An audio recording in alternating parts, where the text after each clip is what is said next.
Hello lovely brides, welcome back to the Wedding Veil Shop. It's Lynsey here again.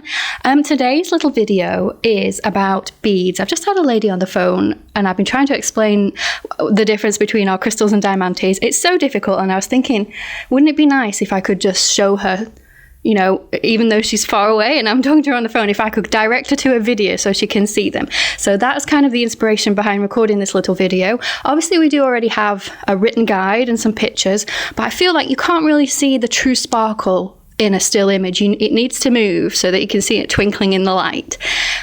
So this guide is going to be especially helpful for brides who are building their own veil on our custom veil designer, which is, hopefully you've already spotted it out there, but it's the section of our website where you can build your own veil, you know, starting from the ground up if you know exactly what you want, or just tweak one of our existing designs. So for example, if you like this veil and everything about it is perfect apart from the length, you can just go look at the details on the side here. We tell you everything, the length, the width, the edge, you know, everything that it's got, so you can look at those details and just tweak the one that you need to tweak. So in this case, you could shorten the length and make it fit your dress a little better.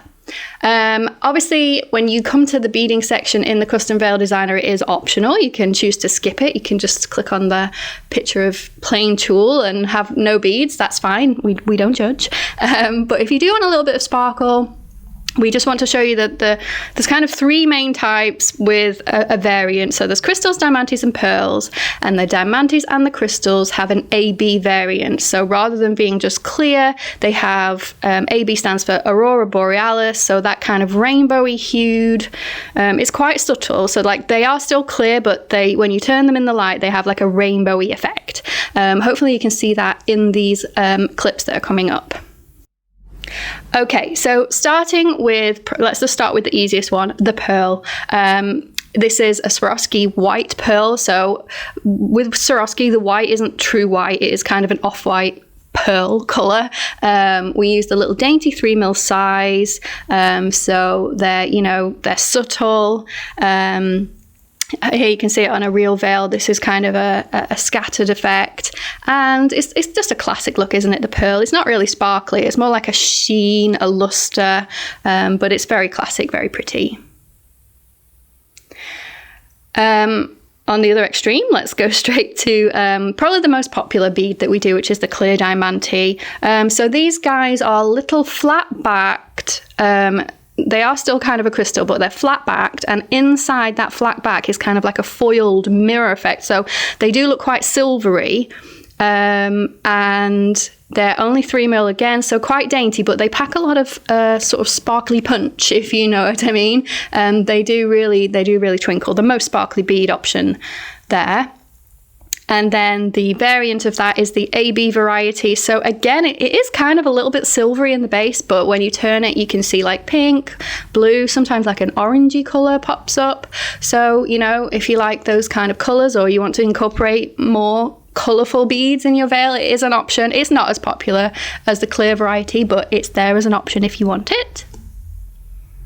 Next up, the largest bead that we have, probably second in popularity, is the clear crystal. So these are a little bit bigger. We went for the 4mm size in this as our sort of standard. Obviously, if you know anything about beads, you know they come in all kinds of different sizes, so you could have bigger or smaller if you wanted to, but we're just sticking to what you can choose on the custom veil designer for this video. So these are clear, sort of double-ended bicone beads, and again, they are sparkly, but it is a more subtle sparkle than the diamante. Less glitzy, it's more kind of twinkly.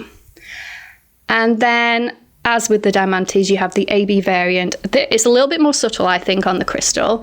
It's only sort of added to one of the sides, one of the coned sides. So one side's still clear, and then one side has this AB sort of rainbowy effect that catches the light. It's really subtle. It's barely even picking it up on the video, but it's there and it is pretty. And then the last thing I just wanted to show you quickly is that you can mix them. You don't just have to pick one. So if you're stuck between a couple of options that you like, you can mix them together. Here we've got an example of our crystal and pearl together, which is on the bottom of our Larissa veil. And here we have, I think it's the Kendra veil. I wish I should have taken note of which veils I was twirling around. I think this is the Kendra veil. a diamantium pearl mixture in falling stars. And that's really pretty as well. So that's it, short and sweet. I hope this helps you when you're choosing what sort of sparkle embellishments you want to add to your veil. Any questions, or if you want anything different than what we've got here, obviously these are just kind of the ones that you can choose on a custom veil designer, and we have to draw a line somewhere with the amount of choices we can give you. But we've done veils with pink crystals. We had a lady that wanted a full rainbow veil, so like each crystal was a different color. One was, you know, red, yellow, orange. Anything is possible if you sort of get in touch with us. That's not a problem at all. But for now, we hope this was helpful, and we'll see you in the next video.